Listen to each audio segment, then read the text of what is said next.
Donc c'est au chapitre 7. Nous lisons du 1er au 20e verset. Je voudrais signaler aux amis qui n'étaient pas là le dimanche passé que nous sommes là dans la continuité d'un message que nous avons déjà commencé il y a une semaine. Et Dieu nous permettra aujourd'hui de pouvoir clôturer ce message. Deuxième Roi, chapitre 7, 1 à 20. J'ai fait ma lecture, suivez-moi attentivement. Si vous avez vos Bibles, ouvrez-la et lisez avec moi.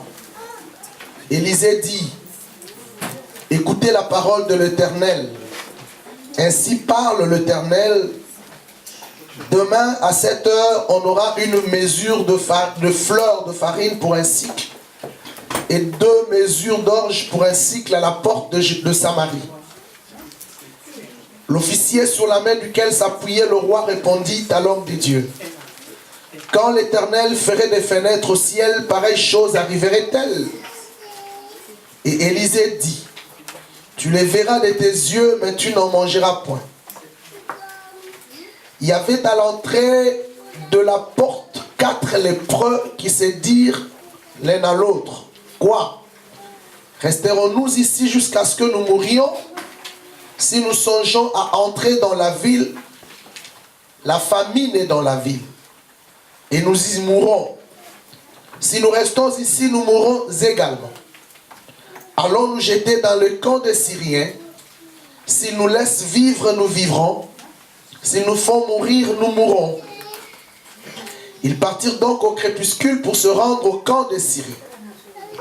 Et lorsqu'ils furent arrivés à l'entrée du camp des Syriens, voici, il n'y avait personne. Le Seigneur avait fait entendre dans le camp des Syriens un bruit de chars et un bruit de chevaux, le bruit d'une grande armée. Et ils s'étaient dit l'un à l'autre: voici le roi d'Israël a pris à sa solde contre nous le roi des Hétiens et le roi des Égyptiens pour venir nous attaquer. Ils se levèrent et prirent la fuite. Au crépuscule, abandonnant leurs tentes, leurs chevaux, leurs ânes, les camps tels qu'ils étaient, et ils s'enfuirent pour sauver leur vie.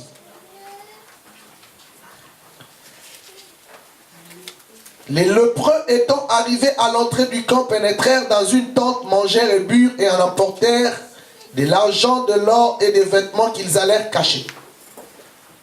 Les revinrent, pénétrèrent dans une tente et en emportèrent des objets qu'ils allèrent cacher. Puis ils se dirent l'un à l'autre: nous n'agissons pas bien. Cette journée est une journée de bonnes nouvelles. Si nous gardons le silence et nous attendons jusqu'à la lumière du matin, le châtiment nous atteindra. Et venez donc, maintenant allons informer la maison du roi.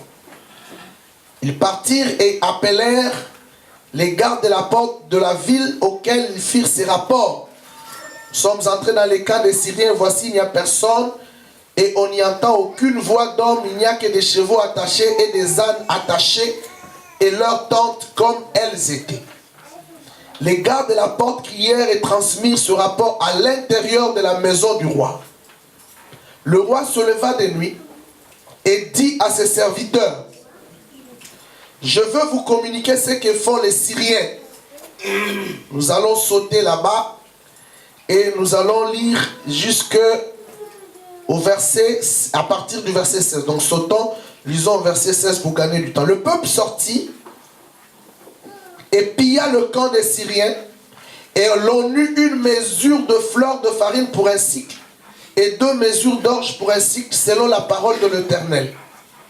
Le roi avait remis la garde de la porte à l'officier sous la main duquel il s'appuyait, mais cet officier fut écrasé à la porte par les peuples et il mourut, selon la parole qu'avait prononcée l'homme de Dieu quand le roi était descendu vers lui. L'homme de Dieu avait dit alors au roi: on aura 2 mesures d'orge pour un cycle et 1 mesure de fleur de farine pour un cycle demain à 7 heures à la porte de Samarie. Et l'officier avait répondu à l'homme de Dieu, quand l'Éternel ferait des fenêtres au ciel, pareille chose arriverait-elle? Et Élisée avait dit, tu le verras de tes yeux, mais tu n'en mangeras point. C'est en effet ce qui lui arriva. Il fut écrasé à la porte par le peuple et il mourut. Amen. Amen. Vous allez vous rendre compte que le texte est vraiment long pour la lecture, parce qu'il y a au total 20 versets. Et dimanche passé, j'avais dit que c'est les 2 derniers dimanches de l'année 2013. Donc, les dimanches derniers et aujourd'hui. Vous donnez ces messages, pour moi, je pensais que c'est très prophétique et très parlante à quiconque aura l'œil, l'oreille spirituelle pour percevoir ce message. Ce message va créer quelque chose, va rajouter quelque chose en plus dans sa foi et dans sa manière de voir l'année 2014. Les dimanches passés, j'ai fait une petite récapitulation. Nous avons voulu comprendre le contexte dans lequel ce récit est dit. Les récits commencent par la parole du prophète Élisée, le prophète de l'Éternel. Nous sommes en Israël, qui avait comme capitale la Samarie. Et Israël avait comme ennemi, le plus grand ennemi à cette époque, c'était les Syriens, avec le roi Ben-Hadad. Les Syriens menaçaient Israël et souvent Israël les attaquait aussi. Il y avait une guerre commune, une lutte entre les 2 nations qui étaient voisines. La Syrie d'une part et l'Israël de l'autre. Le roi de la Syrie est venu assiéger la ville de Samarie. La ville était totalement assiégée. Il n'y avait pas de sortie, il n'y avait pas d'entrée. Or, vous le savez, qu'Israël est un peuple pastoral. Il vit notamment de l'agriculture, de l'élevage. Très souvent, le peuple pastoral exploite les terres en dehors des cités, en dehors des villes. Comme la ville est assiégée, il n'y a pas moyen d'aller en dehors de la ville, soit puiser de l'eau, soit pour paître les troupeaux ou même cueillir ce qu'on avait sémé. Ce qui a fait que la famine était quasiment rentrée dans Jérusalem, dans Samarie, notamment la capitale d'Israël. On nous apprend au chapitre précédent, le chapitre 6, qu'il y avait même ceux qui faisaient la ristourne humaine. C'est-à-dire 2 femmes qui s'entendent tellement qu'il y a la famine. Aujourd'hui, nous allons manger ton enfant et demain, vous mangerez le mien. Le cannibalisme est rentré suite à la famine. Il faut imaginer à quel point la famine était devenue trop précaire, trop exagérée, trop atroce. Chers frères et sœurs, c'est dans ce contexte historique que l'homme de Dieu a pris la parole devant les messagers que le roi avait envoyés vers lui pour lui dire: à cause de toi, Élisée, aujourd'hui il y a la famine dans mon pays, alors tu dois faire quelque chose ou on te tue. L'homme de Dieu a dit: ainsi parle l'Éternel, le Dieu d'Israël, demain à 7 heures, les prix des denrées alimentaires, des premières nécessités vont baisser.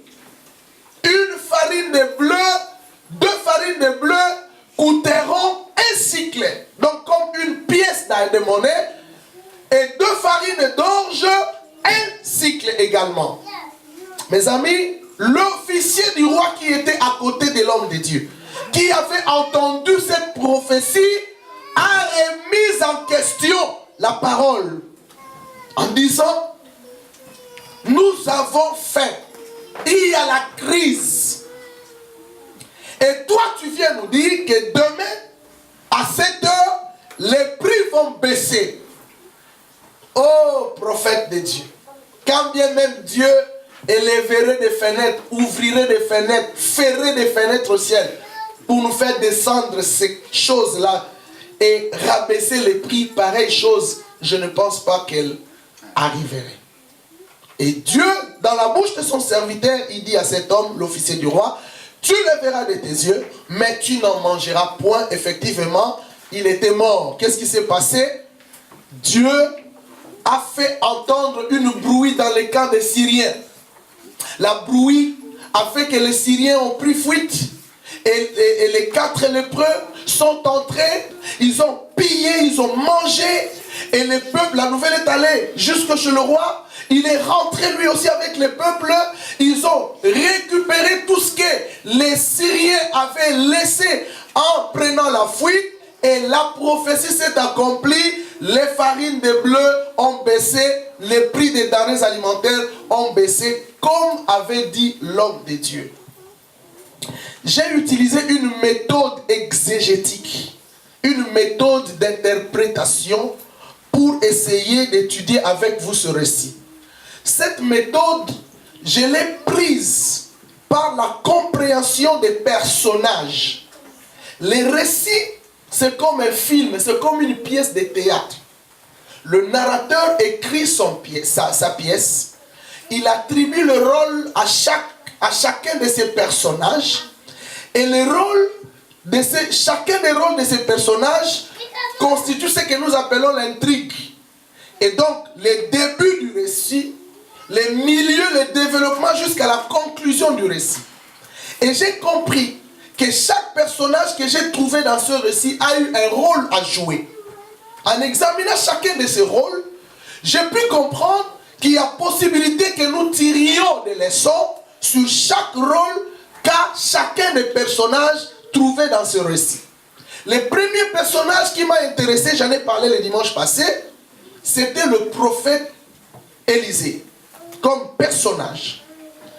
J'ai pris à côté de lui un deuxième personnage, l'officier du roi. J'ai pris à côté de l'officier du roi un troisième personnage, Dieu, parce que je l'ai vu en action.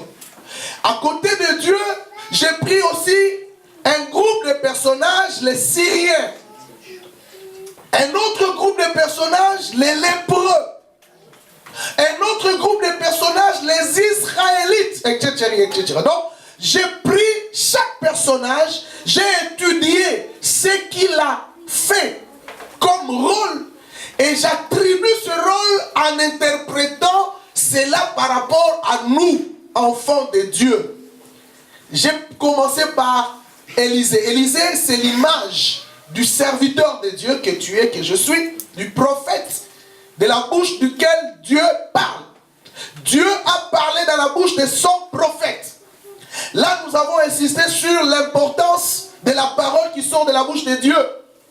Quand Dieu met une parole dans la bouche de son serviteur, cette parole est oui et amen.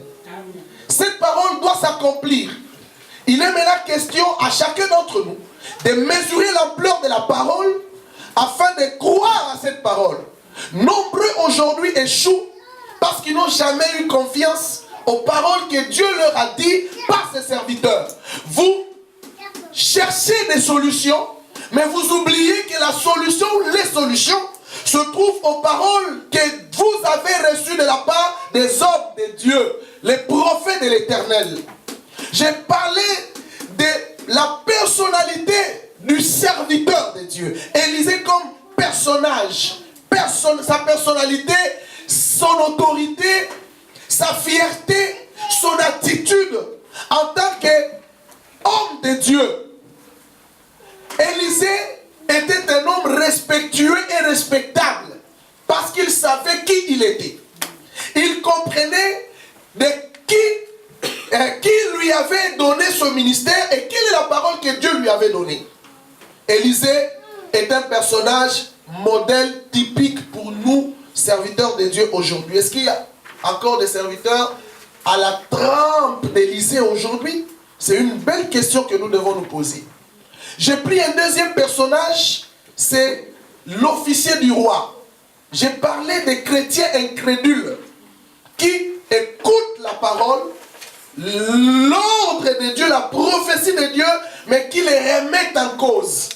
J'ai imaginé, je me suis mis à la peau de ces personnages, l'officier du roi. Nous sommes en crise. Aujourd'hui, les nations parlent de la récession économique. Aujourd'hui, les nations parlent de l'austérité. Voilà le terme. En Europe, les années qui ont passé, on a parlé de l'austérité. Peut-être qu'aujourd'hui, il y a une reprise économique. Il y a la croissance. Mais dans cette austérité, Dieu pouvait donner une parole. Dieu pouvait donner un message. Comment les gens ont-ils perçu ce message? Ont-ils reçu cette parole? L'homme là a dit, il a regardé l'ampleur de la crise et il a imaginé les 24 heures d'accomplissement. Il dit non, non, non, non, humainement c'est pas possible. Il y a des prophéties qui, lorsqu'on vous le dit, vous regardez votre humanité, vous comparez l'humanité à la parole, vous dites humainement parlant c'est impossible. Nous ne sommes pas dans un monde de la rationalité, dans un monde de la réflexion scientifique ou philosophique pour évaluer l'ampleur, pour dire médicalement parlant, pour dire psychologiquement, physiquement, biologiquement parlant, physiologiquement parlant. La réalité n'est pas la vérité. Toute réalité peut être vraie, mais toute réalité peut ne pas être vraie. Mais alors que toute vérité est réelle. Voyez le mot réalité et le mot vérité. La prophétie est sortie. Dans la réalité, c'était impossible. Mais dans la vérité qui engloutit la réalité, la prophétie devient possible. Et souvent, lorsque Dieu donne la prophétie rencontre une réalité opposée dans le but de démontrer la grandeur de Dieu. Vous pouvez imaginer une prophétie qui vient sur une femme comme Sarah. La prophétie lui dit, Sarah, tu auras un fils. Mais cette prophétie a rencontré deux obstacles majeurs. Je le répète souvent ça ici. Le premier obstacle, c'était le problème de la stérilité notoire. Le mot notoire signifie seulement ce qui est connu. Donc, la stérilité de Sarah était connue. Dieu dit, Sarah, tu auras un fils. La prophétie qui vient rencontre l'obstacle de la stérilité, premièrement. Deuxièmement, non seulement elle était stérile, mais Sarah était dans sa ménopause. Donc l'âge avancé où on n'a plus de menstruation, du cycle menstruel.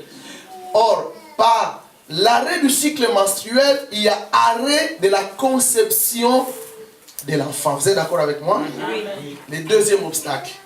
Et quand Sarah a eu la prophétie, j'imagine dans son humanité, il pouvait évaluer la prophétie par rapport à son état. Et quelle serait la réponse? Humainement impossible. Mais vous êtes d'accord avec moi que cette prophétie s'est accomplie parce que la parole de Dieu engloutit l'impossible et le rend possible. Cet homme est mort parce qu'il a douté de la possibilité de Dieu d'accomplir sa prophétie. Dieu a plusieurs possibilités pour que la prophétie soit accomplie. Ce n'est pas ton problème. C'est le problème de celui qui a dit je te bénirai. Toi, ton devoir, c'est de dire oui et amen. N'attends pas, ça vient quand, comment, où, de qui. Ça, ce n'est pas ton problème. Tu dois croire. Alors, cet homme est mort par son incrédulité. Il était aussi pessimiste. Il a dit non et effectivement, il est mort. Troisième personnage, Dieu. Dans nos problèmes, Dieu intervient toujours. Dieu a intervenu ici lui-même. Ce n'est pas la guerre qui s'était engagée. Dieu a créé une espèce de bruit. Un bruit mélangé Parce que dans l'entendement des Syriens, vous voyez l'imagination des Syriens. Dieu a travaillé avec l'imagination des Syriens. Pour eux, ils se disaient certainement, les Israélites sont venus nous attaquer. Ils ont pris des alliés contre nous, notamment les Étiens et les Égyptiens. Mais cette imagination était une imagination que Dieu avait placée pour opérer un miracle. Amen.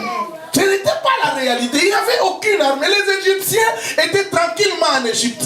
L'armée des Étiens était restée tranquillement sur leur territoire, mais c'était l'opération de Dieu, un bruit pour permettre la fuite de ce peuple afin de relâcher la bénédiction pour Israël. Amen. Dieu entre en action quand c'est ton temps, c'est son temps.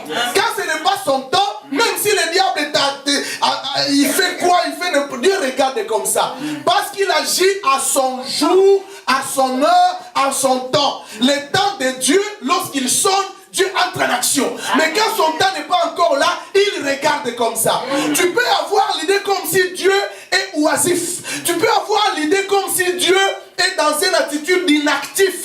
Mais il est en train d'observer en attendant le temps qu'il a placé pour opérer le miracle. Amen. Et lorsque ce temps est arrivé, la Bible dit, lorsque l'Éternel se lève, les ennemis se disent, c'est Dieu s'est levé. Et les Syriens se sont dispersés. Attends quand Dieu va se lever dans ta vie. Amen. Et le troisième personnage, c'était Dieu. Maintenant, nous entrons au quatrième personnage. Ça, c'est aujourd'hui. J'ai pris 30 minutes pour faire les rappels des dimanches derniers. Mes amis, c'est difficile. Les Syriens, nos ennemis. Les Syriens, je le prends comme nos ennemis. Nos ennemis. Les Syriens, quatrième groupe de personnages. Il y a un temps pour tout, mes amis, comme disent les Écritures. Même pour nos ennemis, chaque chose a son temps. S'il y a un temps où nous étions assiégés, il y aura un temps où ceux qui nous ont assiégés s'enfuiront et nous laisserons libres. Chaque chose a son temps. Dieu, la menace des Syriens n'était pas éternelle. Le temps requis par Dieu pour cette oppression était arrivé à sa fin. Dieu a dû intervenir. Dieu sonne maintenant l'heure de votre victoire. Il vient de signer un décret déclarant la fin du siège, la fin de la précarité, la fin de la crise, la fin du célibat, la fin des pleurs, la fin des négatifs, la fin d'emprunts sans cesse, la fin d'une histoire qui a tant duré, la fin d'une vie qui a persisté longtemps, la fin d'une tragédie financière et matérielle. C'est la fin des questionnements pour votre vie. Cette fin est décrétée, elle est là. Dis Amen. Amen. Dieu a dit à Moïse, gardez silence. Les Égyptiens que vous voyez aujourd'hui, vous ne les verrez plus jamais. Amen. Ne craignez pas. Regardez le miracle, la délivrance que je vais vous accorder. Car l'Éternel combattra pour vous et vous garderez le silence. Ils prendront la fuite et vous ne les verrez plus jamais. La puissance de Dieu veut fondre devant nous les règnes de la sorcellerie. Amen. On n'en parlera plus désormais. Ils seront noyés dans la force impétueuse de brouhaha qui déclenchera Adonai en notre faveur. Ils viendront par un seul chemin, mais ils s'enfuiront par sept chemins.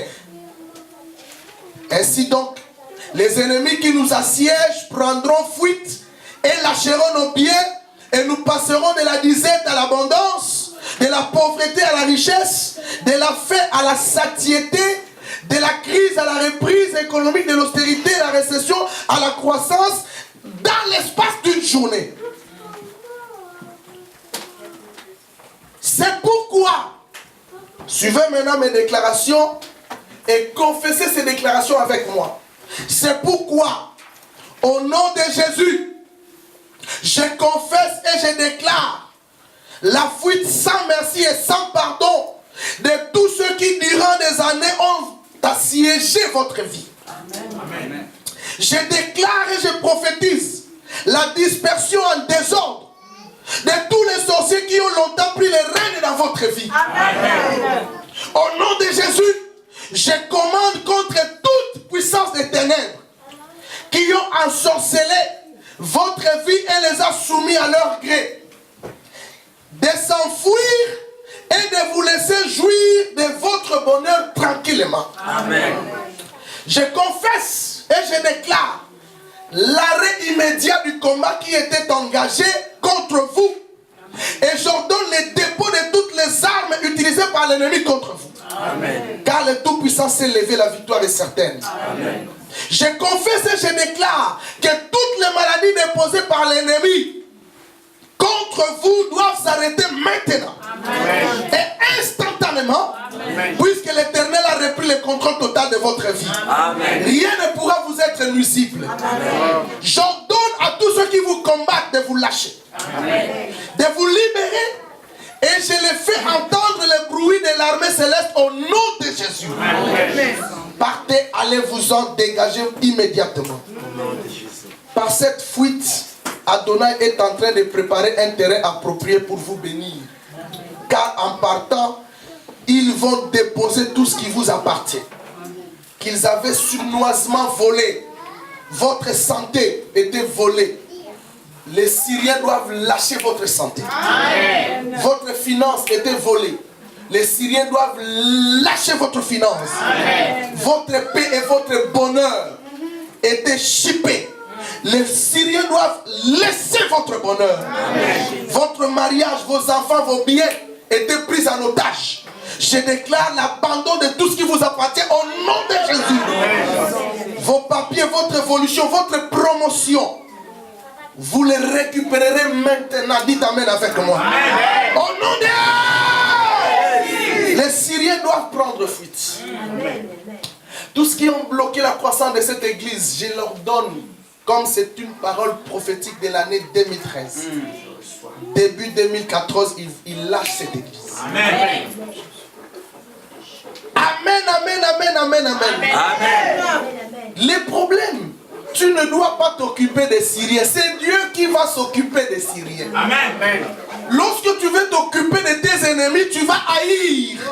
La haine ne fait pas du mal à celui qui est haï, mais la haine fait du mal à la personne qui est. Amen. Avait dit Mandela.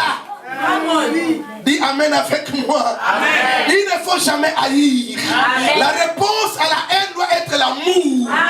Jésus dit aimez vos ennemis, aimez ceux qui vous persécutent, aimez ceux qui vous maltraitent, vous serez appelés fils de Dieu. Amen. Parce que Dieu, il fait lever son soleil sur le bon comme sur le méchant. Amen. Il fait pleuvoir sur le bon comme sur le méchant. Amen. Si vous donnez à ceux qui vous donnent, qu'est-ce que vous faites d'extraordinaire? Rien du tout. Parce que les païens le font aussi. Mais si vous donnez à ceux qui ne vous donnent pas, vous êtes fils du Dieu vivant. Amen. Parce qu'il donne même à ceux qui les font du mal. Oui. Amen. Ne t'occupe pas des Syriens. Il y a quelqu'un qui va s'occuper des Syriens.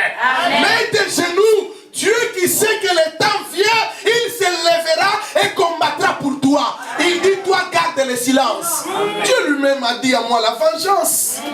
Pourquoi tu veux faire l'œil pour œil, dent pour dent? Les codes d'Hammurabi, la loi d'Italion n'est pas pour les chrétiens. Amen. Jésus a dit, vous avez entendu qu'il a été dit œil pour œil, dent pour dent. Mais moi je vous dis, aimez ceux qui vous persécutent. Amen. Cinquième groupe de personnages, je parle de 4 lépreux.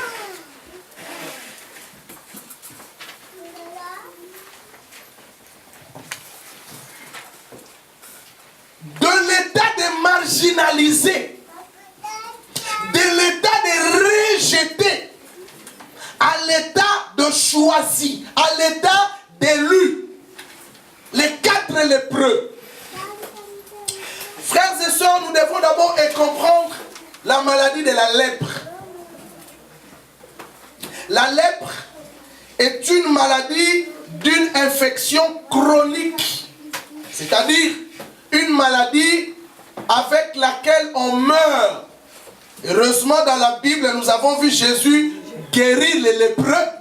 Élisée aussi purifier les lépreux. Cette maladie est due à une bacille appelée le bacille de Hansen.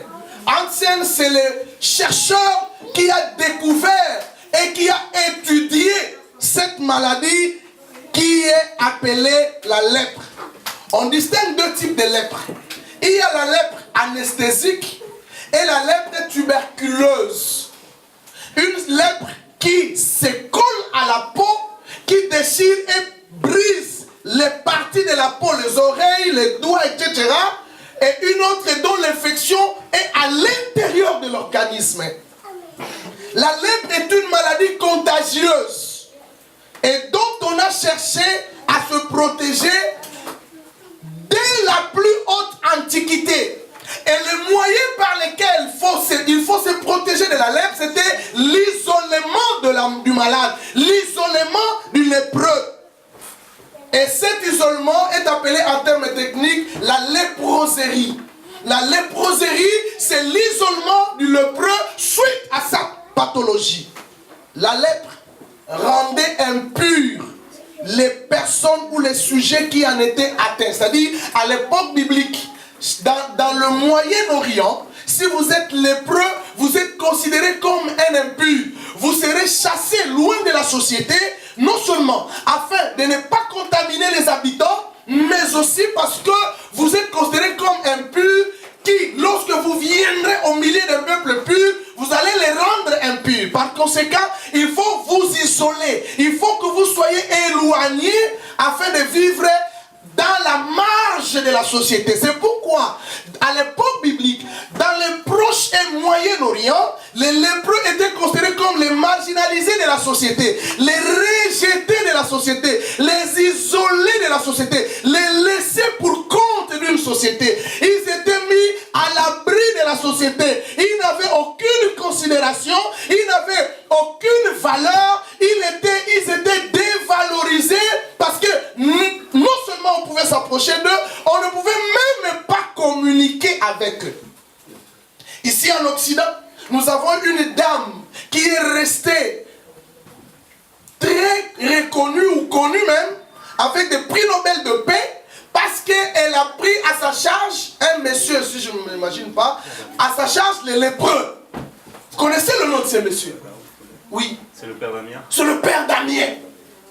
Il s'est occupé des lépreux, c'est extraordinaire. Dieu merci que là où il y a le climat tempéré, notamment en Occident, la lèpre s'éradique petit à petit. On n'en parle presque plus. Mais en Orient, elle continue d'exister.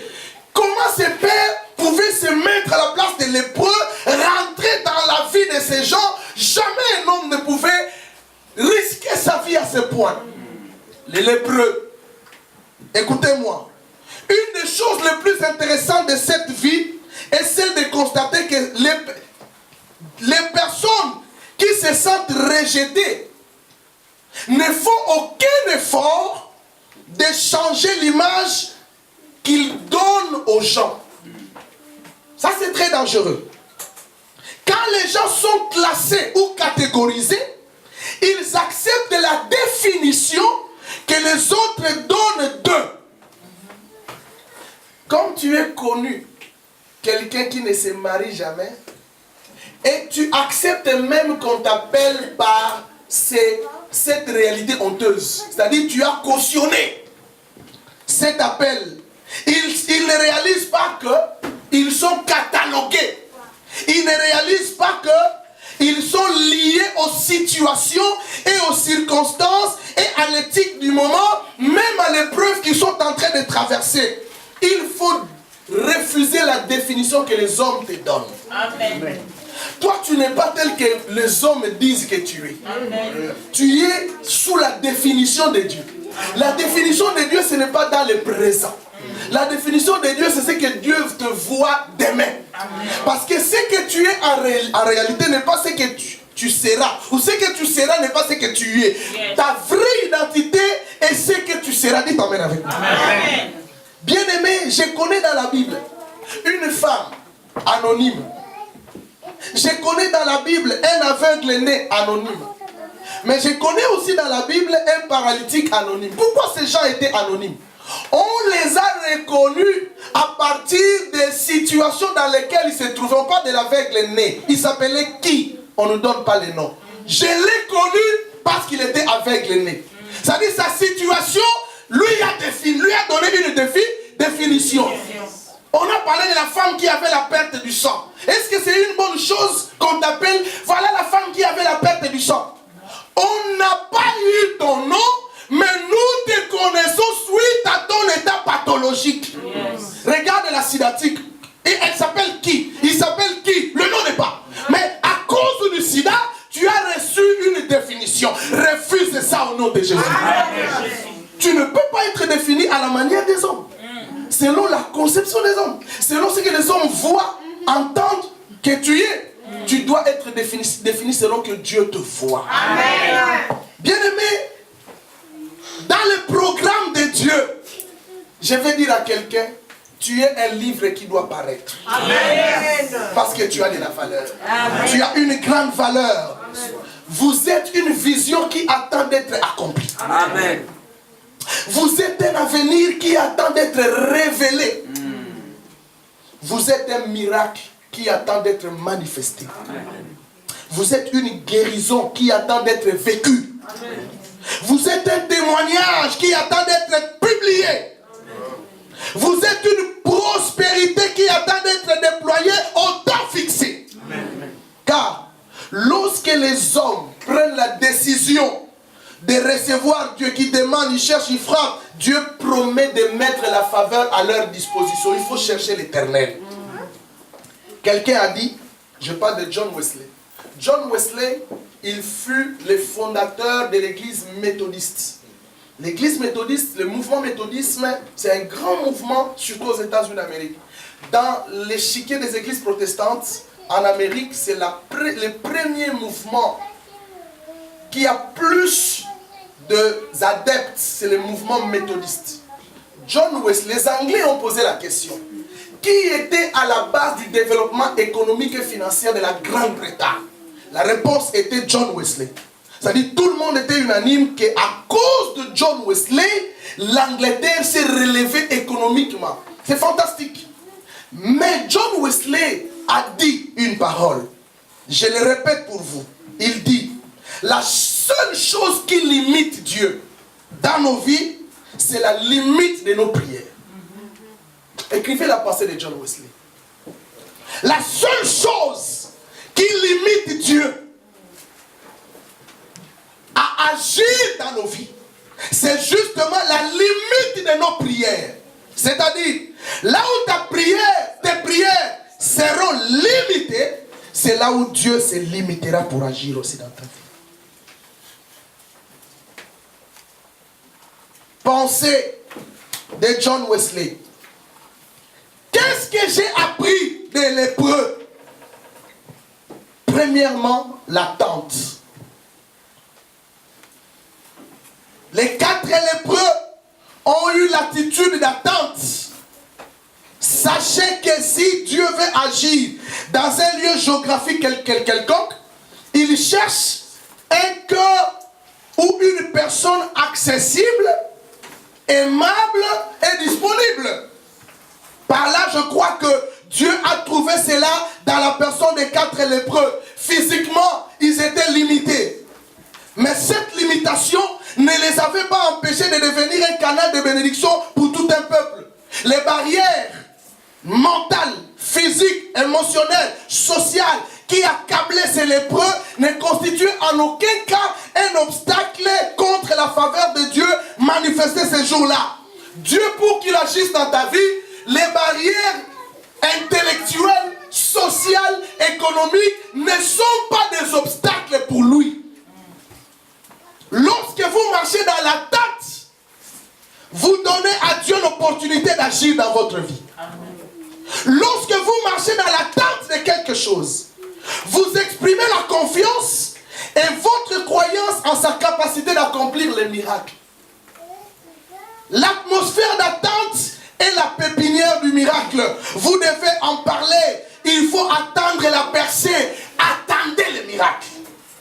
Lorsque les autres vous disent qu'ils ne voient rien, vous qui attendez, vous autres ne voient pas. L'attente est la solution pour éliminer la dépression. Il permet d'apprendre à percevoir un avenir décrété qui suscitera une explosion de joie. L'attente signifie que vous n'avez pas baissé les bras. Dites Amen. Amen. Elle signifie que vous faites confiance à Dieu qui se révèle lorsque son peuple lui fait confiance et espère en lui. L'attente entoure la naissance d'un enfant. J'imagine l'attente d'une femme qui est à 9 mois de grossesse. Lorsqu'une femme est enceinte, nous disons qu'elle attend un bébé, n'est-ce pas? Amen. Nous ne tenons pas encore l'enfant dans les bras, mais déjà nous lui donnons un prénom, n'est-ce pas? Amen.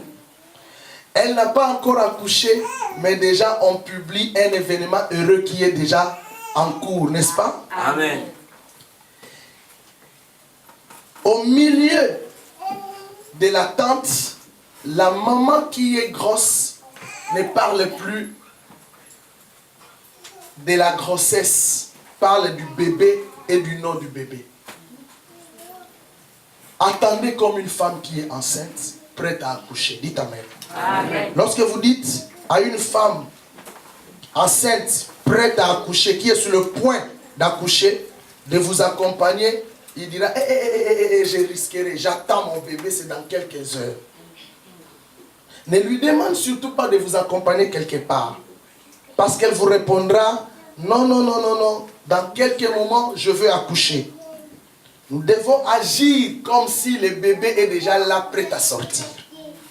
Agissons comme si nous avons déjà ce pourquoi nous espérons. En 24 heures, les lépreux sont entrés dans leur destinée. Le prophète a dit demain. Moi, j'ai illustré ça comme ceci. Le jour où le prophète avait lancé la prophétie, c'est l'année 2013.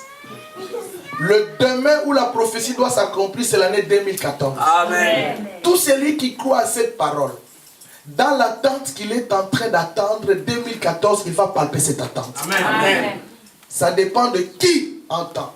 Dans les prochaines 24 heures, dans l'année prochaine, il y aura une percée pour quelqu'un. L'ennemi sera réduit en silence. Vous recevrez la joie que vous souhaitez. Amen. Les portes fermées s'ouvriront violemment d'elles-mêmes. Vos ennemis se réconcilieront avec vous. Amen. Dans les prochaines 24 heures, l'année prochaine, vous aurez tout ce que vous espérez. Amen. Dans les prochaines 24 heures, l'année prochaine, vous serez promus. Bien-aimés, des propriétés, des biens et des avantages viendront à vous dans les prochaines 24 heures.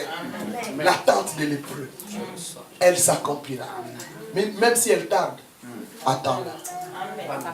Il y a 2-3 jours passés, une soeur m'a appelé. Elle m'a dit, docteur, j'ai un témoignage. Je viendrai le donner dans ton église. Tu es venu prêcher ici à Bruxelles. Tu es venu prêcher chez nous. Ça fait 8 ans. J'ai écrit les messages. Aujourd'hui, j'ai vécu l'accomplissement de cette prophétie. Vous aviez donné une parole sur moi. Et c'était sur le mariage. Et Dieu a tout accompli au point que nous sommes prêts à nous marier. Et j'ai dit à mon mari, c'est le pasteur Kama qui va bénir ce mariage. Amen. Parce qu'il a parlé, ça fait 8 ans. J'ai attendu la prophétie et 8 ans après, j'ai eu ce que Dieu a dit dans la bouche de son serviteur. Je viendrai témoigner. Je dis merci Seigneur. L'attente. Deuxième élément pour les lépreux, la foi des lépreux. La prise du risque. La foi des lépreux. La prise du risque. S'il est aisé de projeter de faire quelque chose, il n'est cependant pas facile de parvenir à l'acte compte tenu des risques que l'on court. La résolution des 4 lépreux fut dangereusement prise. Ceci comportait d'énormes risques. Dans cette société antique, comme d'ailleurs dans celle-ci, les lépreux sont les rejetés, les abandonnés de la société. À cause de la contamination de cette pathologie, ils étaient contraints de vivre en dehors de la ville, très loin de là où vivent les hommes. Mais pendant cette période de crise, ils devaient faire un choix. Certainement, ce choix n'était pas facile à prendre. Tout compte fait, leur décision était la plus sage, la plus noble, Mais la plus risquée, voilà ce qu'ils ont dit. Si nous rentrons dans la ville, nous mourrons. Il y avait déjà l'opération de Dieu chez les Syriens. Les Syriens étaient partis, les camps étaient abandonnés, les vivres étaient laissés, tout était là. Mais les 4 lépreux étaient devant un choix. C'est question de la foi. Ils ont dit, nous avons faim.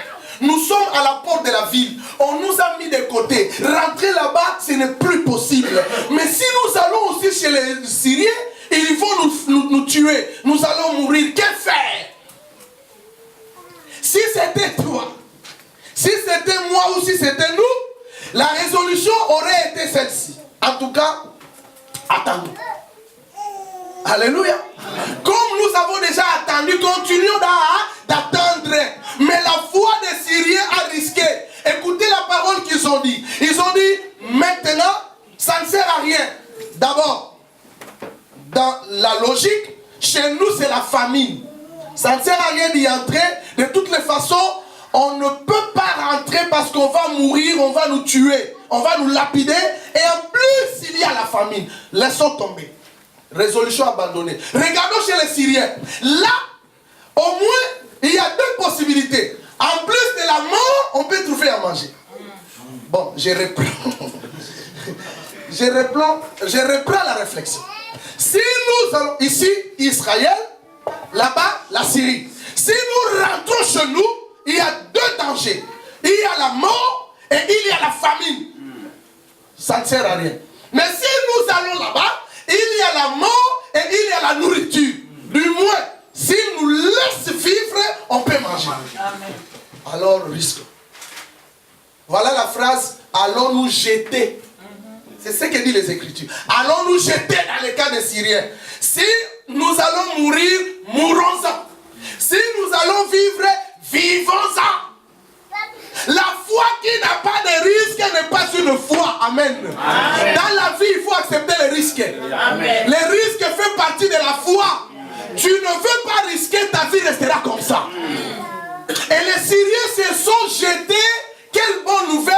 La résolution du risque a payé. En allant, ils ont dit, wow, heureusement nous avons osé. Dis avec moi, oser. Oser. Il faut oser dans la vie. Amen. Regarde celui qui est à côté de toi. Dis-lui, il faut oser. Regarde celui qui est derrière toi. Tourne s'il te plaît. Dis-lui, il faut oser.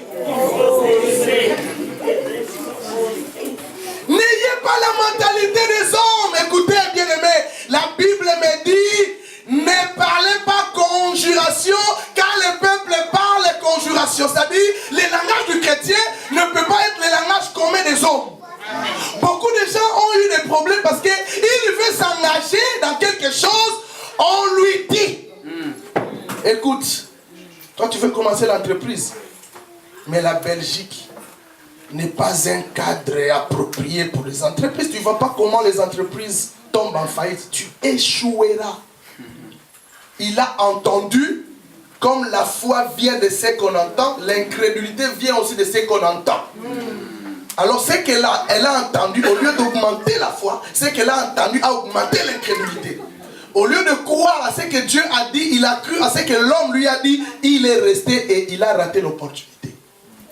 N'écoute pas ce que les hommes disent, parce que malgré les circonstances dans lesquelles les entreprises tombent en faillite ici en Belgique, mais toi tu peux faire exception. Amen. Tu peux faire exception. Alors Dieu dit, il faut risquer. Voilà ce que j'ai compris, mes amis, avec les lépreux. Pendant cette période de crise, ils devaient faire un choix. Le choix n'était pas facile. Les lépreux se trouvaient à l'entrée. Ils ont finalement songé à entrer dans la ville. La famine est dans la ville, nous y mourrons. Si nous restons ici, nous mourrons également. Allons nous jeter. Quand ils sont partis, ils avaient en tête l'idée de la mort. Vous comprenez? En allant, ils disaient, allons nous faire tuer. Dieu a changé la mort dans la vie. Même si tu as une idée négative, osez. Amen. Dieu peut changer l'idée. Voilà que Dieu a confondu leurs pensées. À la place de la mort, c'était plutôt le jour de la bonne nouvelle. Amen. Ils sont rentrés, ils ont mangé. Ils sont rentrés, ils ont mangé. Ils sont rentrés, ils ont mangé. Ils ont eu tout ce qu'ils avaient besoin. Finalement, ils ont dit, nous ne faisons pas bien. Aujourd'hui, tu es ignoré dans ta famille. Tu es ignoré dans la société.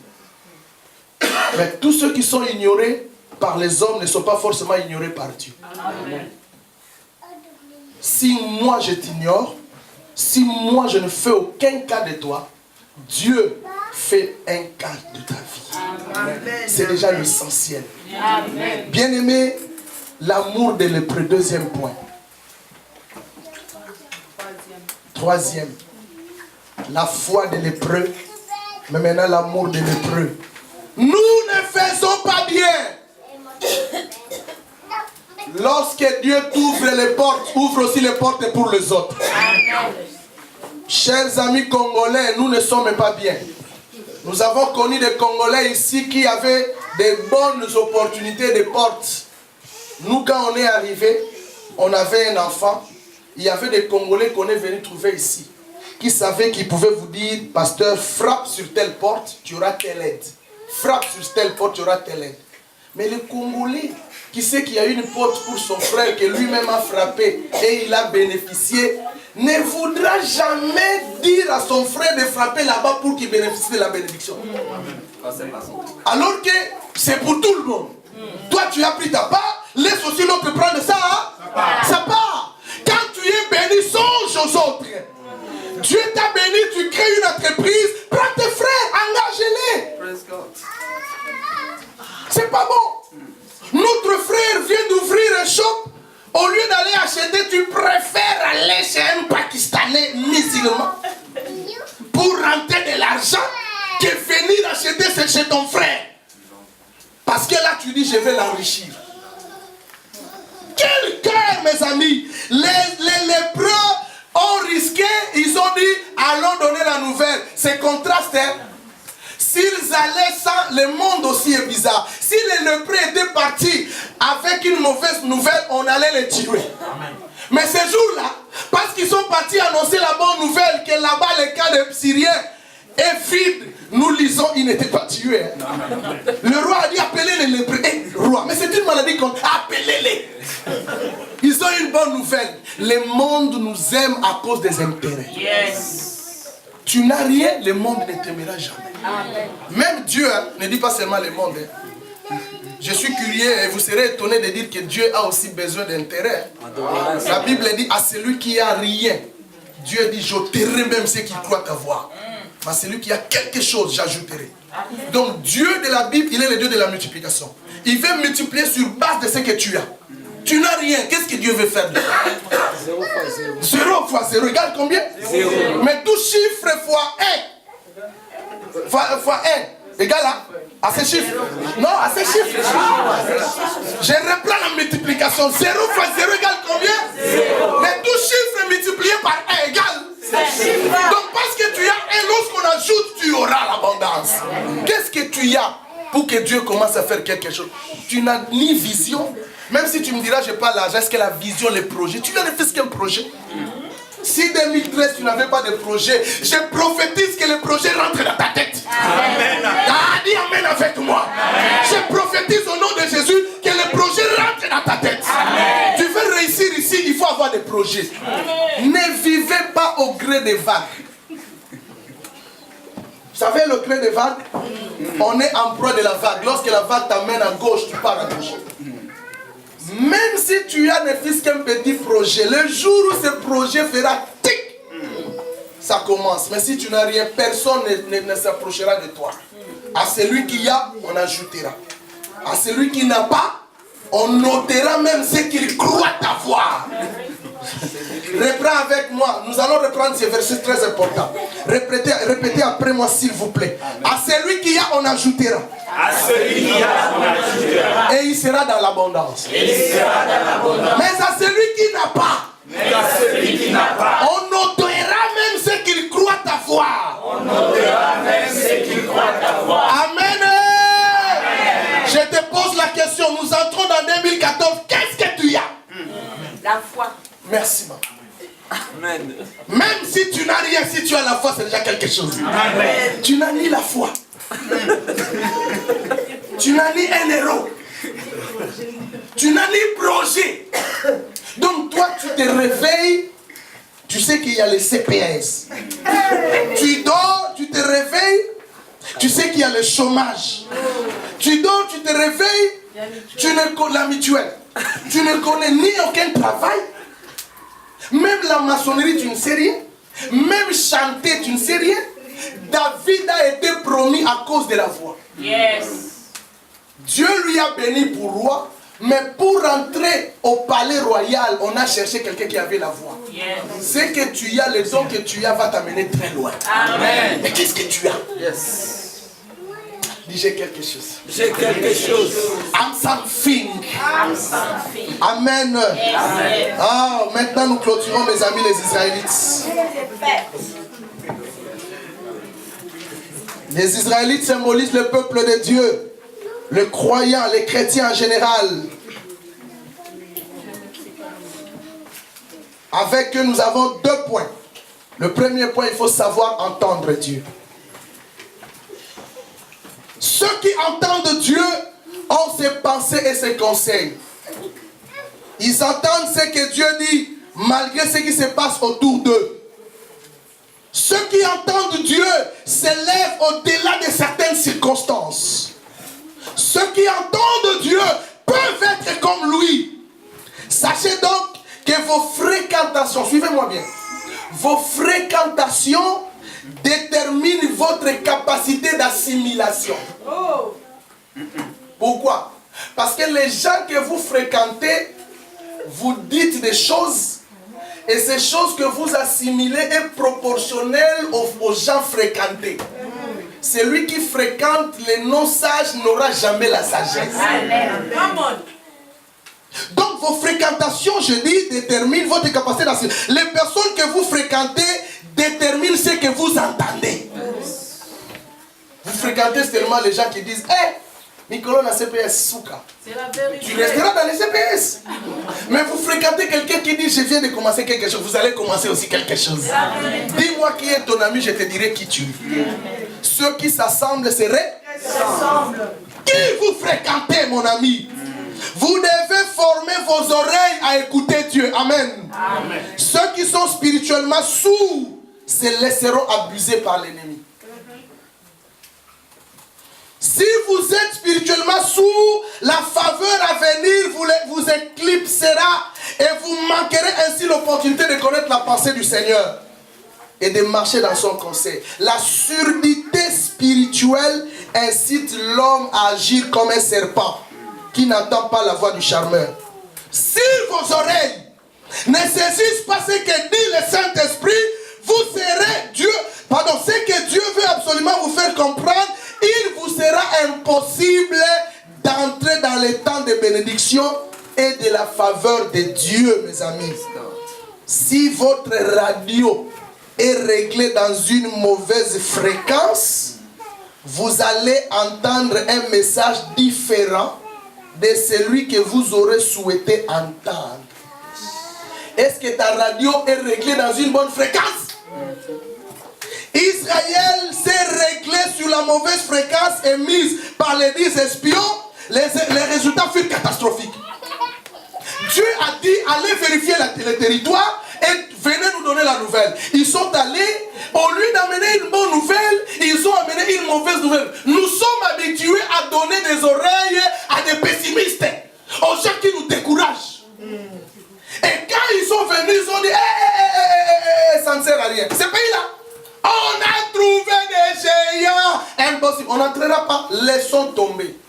Dieu a dit, qui vous a dit de dire ça à mon peuple? Dieu les a tous tués. Mais 2 sont venus, ils ont dit non. C'est vrai qu'on a trouvé les géants. Mais c'est un pays où coule le lait et le miel. Vous voyez 2 langages. Même espionnage, même pays, mais 2 langages. Les espions, on n'entrera pas. Impossible. Oh, on sera tué ici. Moïse. Mais les autres, non. C'est un pays de bonheur. Allons-y, nous y entrerons. Tu écoutes quoi? Tout adulte qui quitta l'Égypte mourut dans le désert, sauf Josué et Caleb qui ont bien entendu Dieu. Si vous écoutez et prêtez l'attention à la bonne fréquence, l'oreille de votre esprit sera désormais ouverte et vous ne serez plus égarés par la voix qui s'élève autour de vous. C'est comme quelqu'un dit, les séminaires privés. Il y a des gens qui sont spécialisés dans les séminaires privés. Ils restent à la maison, il y a une voix qui commence à faire un séminaire privé. Est-ce que toi vraiment, tu crois que tu vas te marier? Et elle aussi dit, à ton âge déjà, c'est fini, hein? Elle dit, D'ailleurs, pourquoi tu écoutes la parole de Dieu? Parce que depuis des années, ça ne fait rien. Elle dit, Donc, les séminaires privés travaillent et elle accepte. Afin qu'elle sorte et dit, oh, au fait, c'est vrai. Alors, quand on va prêcher la parole de Dieu, déjà les séminaires privés a précédé. La parole ne va pas rentrer. Parce que déjà, il avait été d'accord avec ce qu'on lui avait dit à la maison. Quand les séminaires privés commencent, dit, au nom de Jésus, je ne suis pas malade. Amen. Il y a certaines maladies qui viennent comme ça. Le diable vient. Parce que Dieu sait. Le diable le sait aussi. Pour t'avoir, il faut chercher à captiver ta volonté. Amen. Il introduit un dossier. Si tu acceptes la maladie prend place. Si le dossier qui est introduit chez toi est négatif, toi tu l'acceptes, la négativité t'envahit. Il faut refuser les dossiers. Dit Dieu a dit, vous ne serez jamais malade. Amen. Je ne crois pas. La maladie partira. Il y a quelques jours, le diable commençait à venir faire un séminaire privé chez un frère. Le frère est venu me dire, papa, je commence à avoir... Il y a une idée qui me dit toujours, toi, regarde, tu as le cancer. Il commençait à voir, oui, moi j'ai le cancer. Il est venu me montrer ses pieds. Il dit, regarde comment mes pieds gonflent, pasteur. Je dis, qu'est-ce qui se passe? Il dit, parce que j'entends une fois, je dis, hé frère, dès que tu acceptes ça, tu auras le cancer. Alors refoule ça, j'ai pris l'huile, j'ai pris ses pieds, j'ai prié sur ses pieds, j'ai dit à son esprit, avec son accord, refuse le séminaire privé de cette maladie dangereuse, démoniaque, satanique, sorcellerie au nom de Jésus. Et quelques jours après, il a retrouvé ses jambes normales. Et finalement, ses pieds étaient devenus aussi normaux. Il est guéri. Il m'a dit, papa, j'ai chassé cet esprit depuis lors. Il ne vient plus et j'ai triomphé. J'ai dit Amen. Apprends ton oreille à écouter ce que dit la parole de Dieu. Amen. Nous voulons prier, mais nous allons prier avec ces points. Savoir vivre dans le domaine de l'esprit. Pour les Israélites. Vivre dans le domaine de l'esprit. Quand Élisée prophétisa, il n'y avait aucun changement dans le domaine naturel.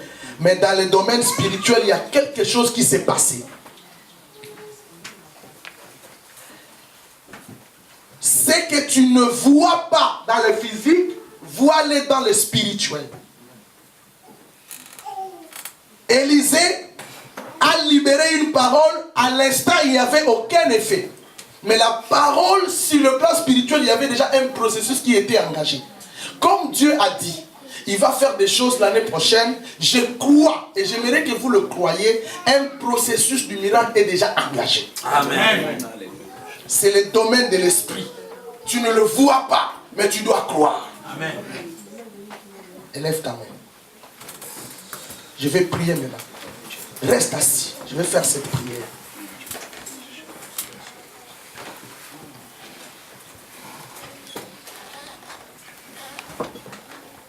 Et j'aimerais que tu répètes cette prière avec moi.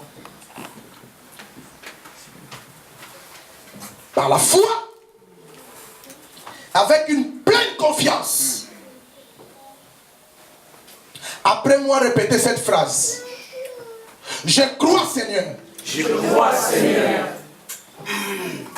Que l'année prochaine, il y a un miracle pour moi. Je crois, Seigneur. Je crois, Seigneur, que les Syriens ont lâché ma bénédiction. Par la foi, je la saisis. Au nom de Jésus. Je crois, Seigneur, que le bruit se fait entendre. Et que les ennemis se sont dispersés. Jean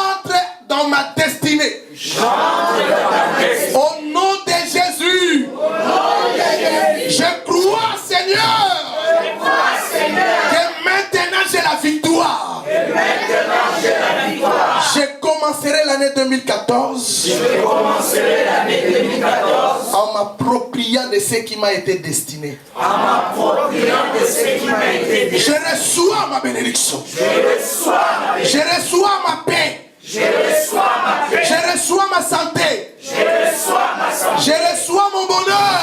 Je reçois mon bonheur. Je reçois mes finances. Je reçois mes finances. Je reçois mes biens. Je reçois mes Au nom de Jésus. Je récupère les années dévorées. Je récupère les années dévorées. Je récupère les années perdues. Je récupère les années perdues. Au nom de Jésus. Au nom de Jésus. Maintenant, élève tes deux mains. À moitié. Reste assis toujours. Commence à bénir le Seigneur pour cette prophétie de l'année 2014. Prions. Éternel Dieu des armées, Papa, merci, Père éternel. Merci pour cette prophétie qui est déjà en marche, Seigneur. Qui bientôt là, Seigneur, pour tout ça. Merci, éternel Dieu des armées,